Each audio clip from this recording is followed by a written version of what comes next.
Hello and अस्सलाम I am doctor Sanaullah Jamali. Last video में हमने डिस्कस करी थी इन्फ्लेमेटरी रिएक्शन। उससे पहले हमने न्यूट्रोफिल्स डिस्कस किए, तो न्यूट्रोफिल्स के रिलेटेड इन्फ्लेमेटरी रिएक्शन थे तो हमने वो डिस्कस करे थे।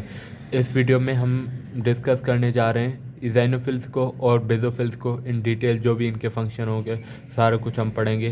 तो चलते हैं वीडियो की तरफ। इज़ाइनोफिल्स क्या होते हैं? इज़ाइनोफिल्स वी नो दैट ये ग्रेन्युलोसाइट्स होते हैं। डब्ल्यूबीसी के टाइप में ग्रेन्युलोसाइट्स में इंक्लूडेड होते हैं। ग्रेन्युलोसाइट क्योंकि इनके पास ग्रेन्यूल्स होते हैं। Eosinophils have short life span, enter in the circulation. Short life span होती है इनके सर्कुलेशन के अंदर, enter in tissues including mucosa of GIT, respiratory tract, saliva, skin, etc. ये इनकी शॉर्ट लाइफ स्पान होती है सर्कुलेशन के अंदर। ये टिश्यूज़ में इंटर होते हैं। फिर जैसे म्यूकोसा हो गया जीआईटी का, रेस्पिरेटरी ट्रैक्ट का म्यूकोसा, सलेवा हो गया और स्किन हो गया, वहाँ पे इज़ाइनोफिल्स मौजूद होते हैं, वहाँ पे इंटर होते हैं इज़ाइनोफिल्स। इनकी ब्लड के अंदर सर्कुलेशन के अंदर शॉर्ट लाइफ स्पान होती है, बहुत ही कम टाइम के लिए ये वहाँ पे होते हैं ब्लड के अंदर। उसके बाद ये कन्वर्ट हो जाते हैं, उसके बाद ये इंटर होते हैं म्यूकोसा ऑफ जीआईटी में, respiratory tract, saliva, skin, etc में। इज़ाइनोफिल से इनके जैसे हमने बोला कि इज़ाइनोफिल से ग्रेन्युलोसाइट्स होते हैं, इनके पास ग्रेन्यूल्स होते हैं। और उन ग्रेन्यूल्स में क्या होता है? Their granules contain major basic proteins. इनके पास मेजर बेसिक प्रोटीन पेरोक्सिडेज होता है, acid phosphatase, aryl sulfatase and other lysosomal enzymes. Eosinophils के ग्रेन्यूल्स के पास मेजर बेसिक प्रोटीन्स होते हैं। Major basic protein simple proteins होंगे और पेरोक्सिडेज होगा, एसिड फास्फेटेज होगा, अराइल सल्फेटेज होगा और अदर लाइसोजाइमल एंजाइम, दूसरे कुछ लाइसोजाइमल एंजाइम भी उनके ग्रेन्यूल्स के अंदर होंगे। इज़ाइनोफिल्स ग्रेन्युलोसाइट्स होते हैं, ग्रेन्यूल्स होते हैं इनके पास। उनके ग्रेन्यूल्स के पास मुख्तलिफ चीज़ें होते हैं जैसे मेजर बेसिक प्रोटीन और कुछ एंजाइम्स वगैरह, केमिकल्स, ईटीसी अवेलेबल होते हैं। इनकी शॉर्ट लाइफ स्पान होती है सर्कुलेशन के अंदर। फिर ये इंटर होते हैं in mucosa of GIT, respiratory tract, saliva, skin, etc. Eosinophils के जो मेम्ब्रेन्स होते हैं, इनके मेम्ब्रेन्स के पास रिसेप्टर होते हैं जैसे कुछ एंटीबॉडीज़ के लिए, जैसे आईजीजी एंटीबॉडी है, आईजीएम, आईजीई। ये एंटीबॉडीज़ हम बायोकेमिस्ट्री में डिटेल में डिस्कस करेंगे एक एक करके, या आगे इम्यूनिटी में भी हम एंटीबॉडीज़ को डिस्कस करेंगे।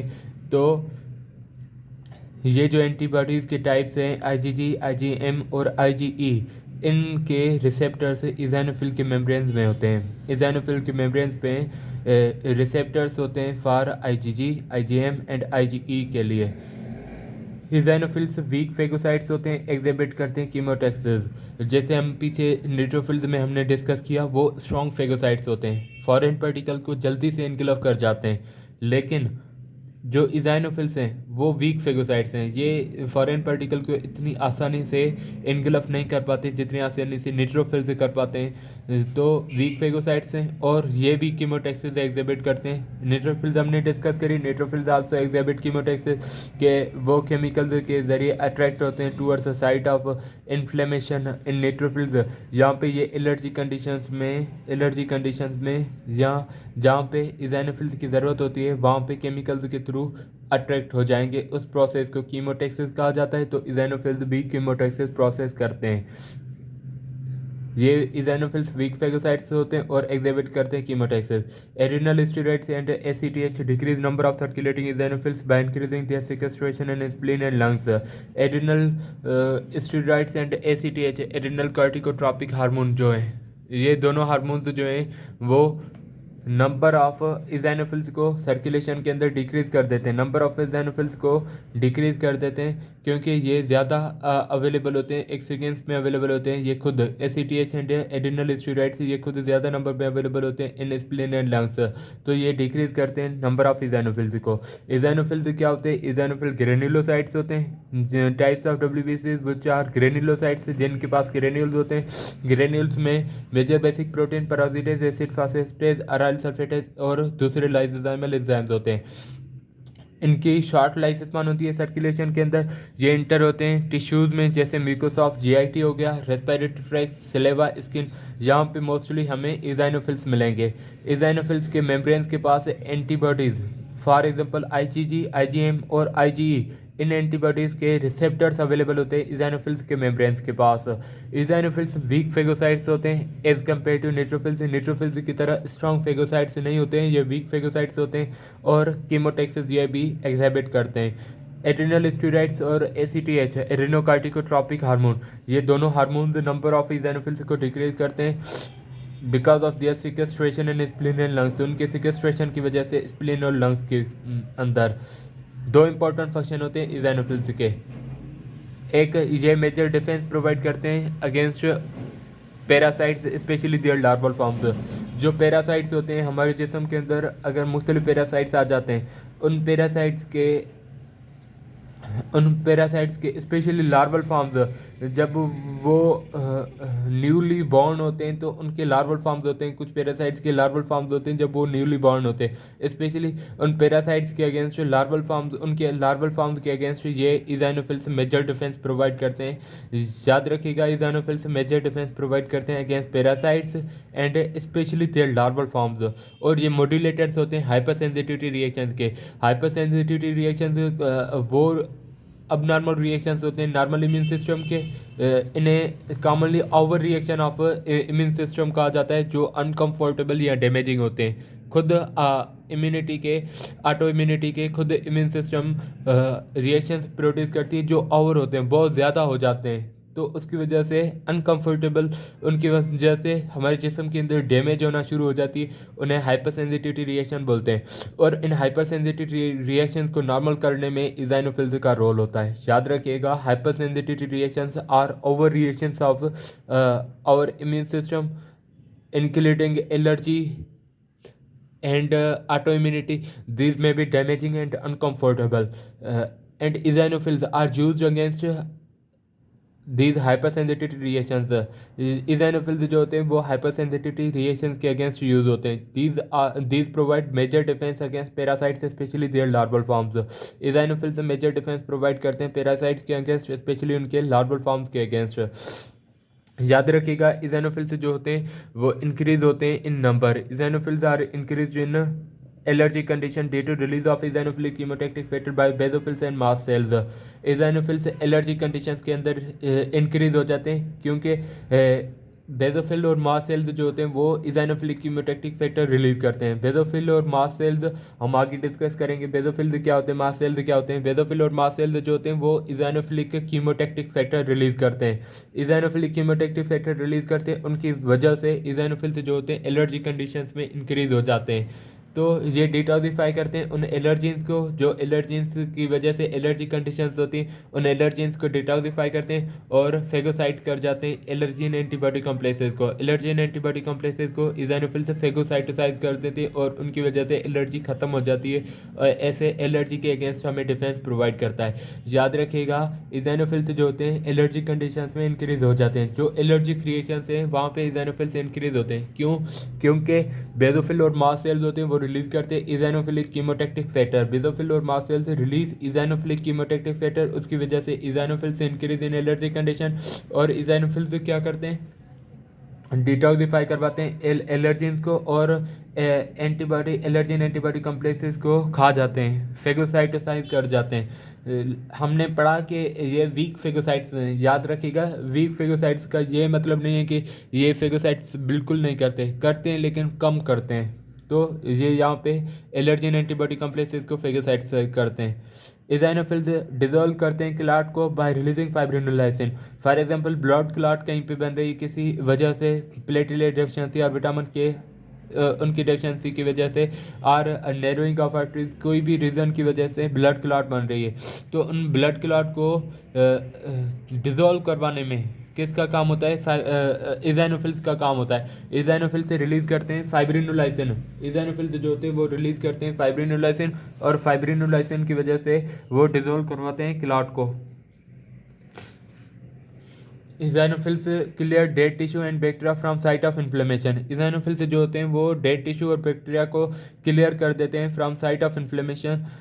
वो साइट ऑफ इन्फ्लेमेशन जहाँ पे इन्फ्लेमेशन हो गई है वहाँ पे न्यूट्रोफिल आके अपना डिफेंस प्रोवाइड करके चले गए। अब कुछ टिश्यूज़ डेड हो गए और बैक्टीरिया कुछ डेड हो गए। उन डेड टिश्यूज़ और बैक्टीरिया को अपनी साइड से क्लियर करवा देना, वहाँ से ख़त्म कर देना, वो इज़ाइनोफिल्स का काम होता है। तो इज़ाइनोफिल्स क्या काम करते हैं कि वो डेड टिश्यूज़ और बैक्टीरिया को क्लियर कर देते हैं from site of inflammation. Dead tissues और बैक्टीरिया को क्लियर कर देते हैं from site of inflammation. Eosinophil dissolve करवाते हैं क्लॉट को बाय रिलीज ऑफ फाइब्रिनोलाइसिन। हमने डिफरेंट फंक्शंस पढ़े इज़ाइनोफिल्स के। सबसे पहले हमने दो इंपॉर्टेंट फंक्शन पढ़े कि ये मेजर डिफेंस प्रोवाइड करते हैं against parasites, specially their larval form.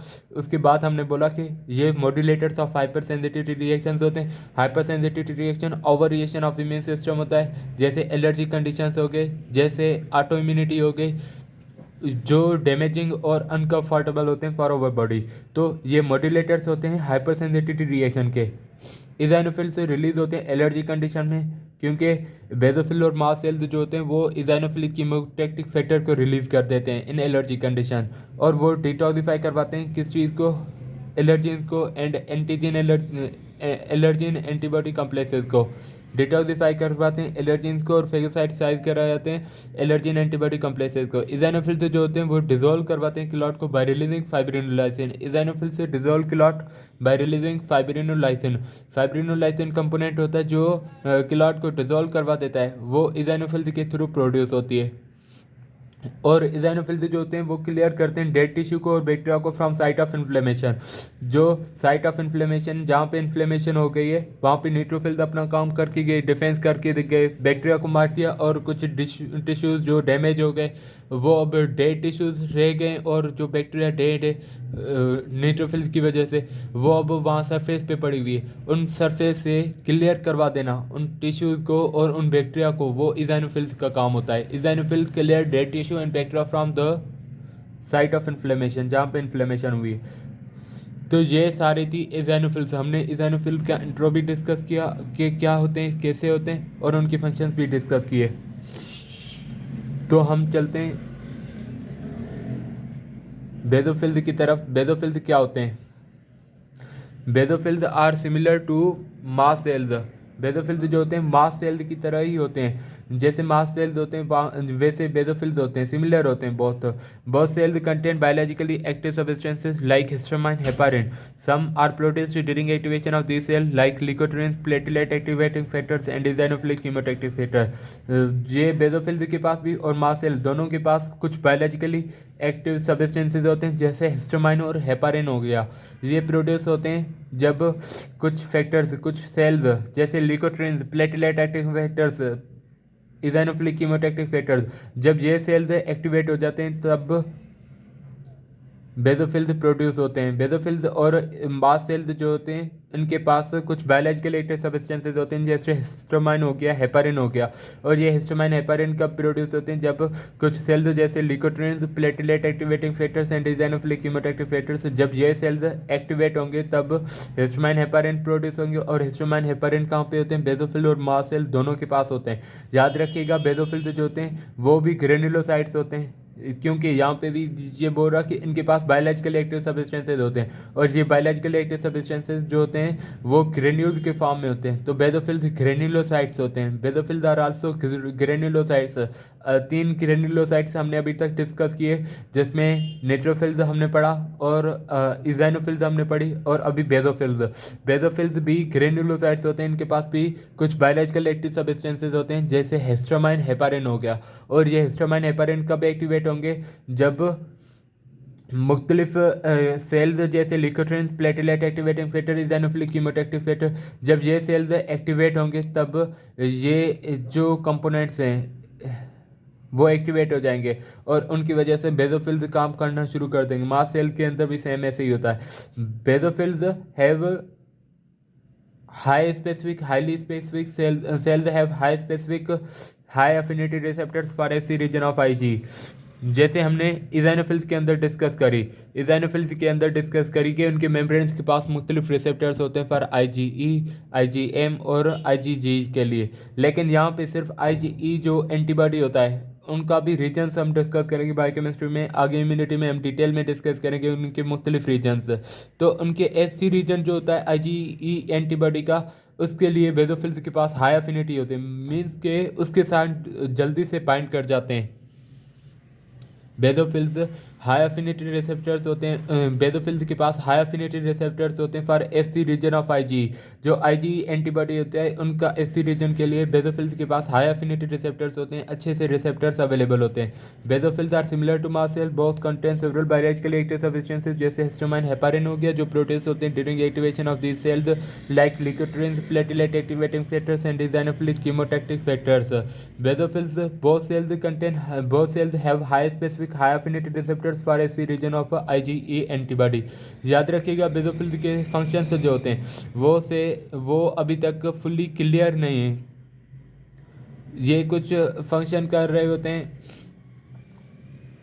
Against allergy conditions, histamine heparin के हिसाब से फंक्शन करते हैं, कुछ ट्राइग्लाइसराइड मेटाबॉलिज्म में फंक्शन करते हैं, लेकिन इनके फंक्शन कोई क्लियर नहीं है कि इनके क्लियर फंक्शंस कौन से हैं, एग्जैक्ट फंक्शंस कौन से हैं, तो are not fully understood basophils के फंक्शन।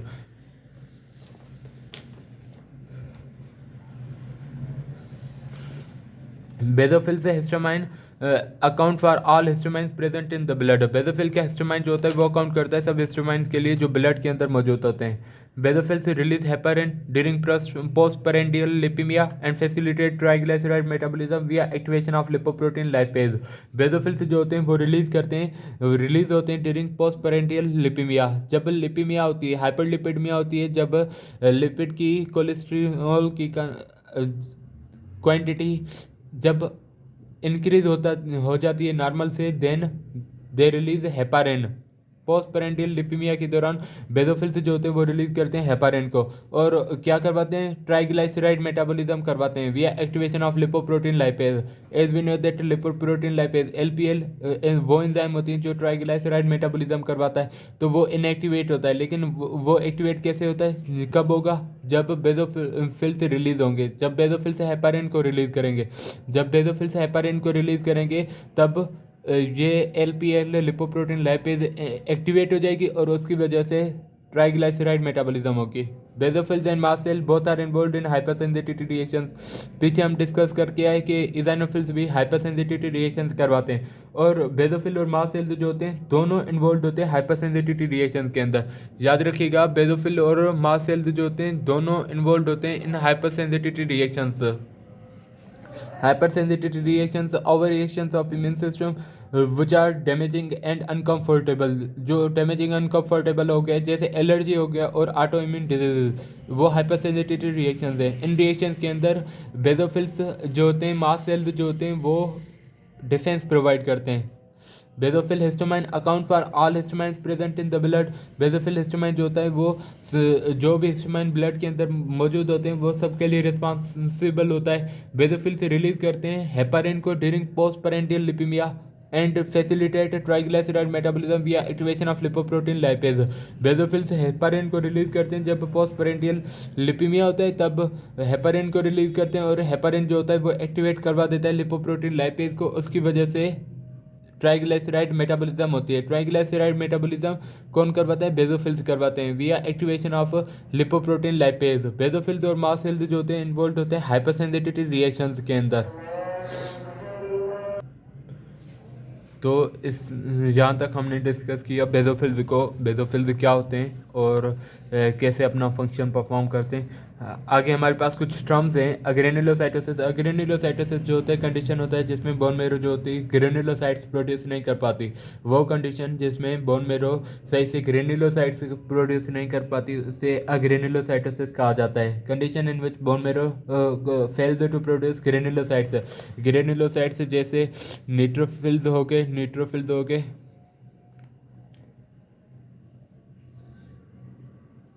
और उसके अलावा